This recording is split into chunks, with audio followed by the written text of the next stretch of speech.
വമ്പൻ ഓഫറുകൾ നിങ്ങൾക്കായി ഒരുക്കിയിരിക്കുന്നു.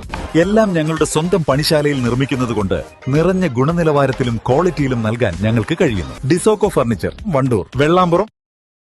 നിലമ്പൂർ മൈലാടിയിൽ കാറിടിച്ച് സ്കൂട്ടർ യാത്രക്കാരനായ നമ്പൂരിപ്പൊട്ടി സ്വദേശിയും ചന്തക്കുന്ന് ജാംജുമിലെ ജീവനക്കാരനുമായിരുന്ന അമീൻ അസ്ലം മരണപ്പെട്ട സംഭവത്തിൽ അപകടത്തിന് കാരണമായ കാർ കത്തിച്ച കേസിൽ 4 പേരെ Nilambur CI BS Binu arrest ചെയ്തു.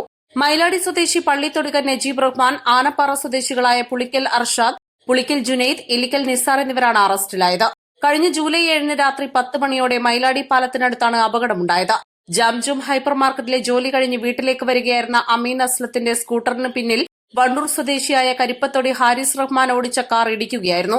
അപകടം വരുത്തിയ കാർ നിർത്താതെ മൂലേപ്പാടം ഭാഗത്തേക്ക് ഓടിച്ചു പോകുകയായിരുന്നു. അപകടത്തിൽപ്പെട്ട അമീൻ അസ്ലം മരണപ്പെട്ടു. കാർ ഓടിച്ചിരുന്ന ഹാരിസ് റഹ്മാൻ മദ്യപിച്ചാണ് കാർ ഓടിച്ചിരുന്നതെന്ന് കണ്ടെത്തുകയും ഇയാൾക്കെതിരെ മനഃപൂർവ്വമുള്ള നരഹത്യയ്ക്ക് കേസെടുക്കുകയും അന്ന് രാത്രി തന്നെ അറസ്റ്റ് ചെയ്യുകയും ചെയ്തു. രാത്രി 11 പുലർച്ചെ 8 മണിക്കുമിടയിലാണ് കാർ കത്തി നശിച്ചത്. പോലീസ് പ്രതികൾക്കായി ഊർജിതമായി നടത്തിയ അന്വേഷണത്തിലാണ് പ്രതികൾ അറസ്റ്റിലായത്. പ്രതികളെ നിലമ്പൂർ കോടതി റിമാൻഡ് ചെയ്തു. East live, Nilambur.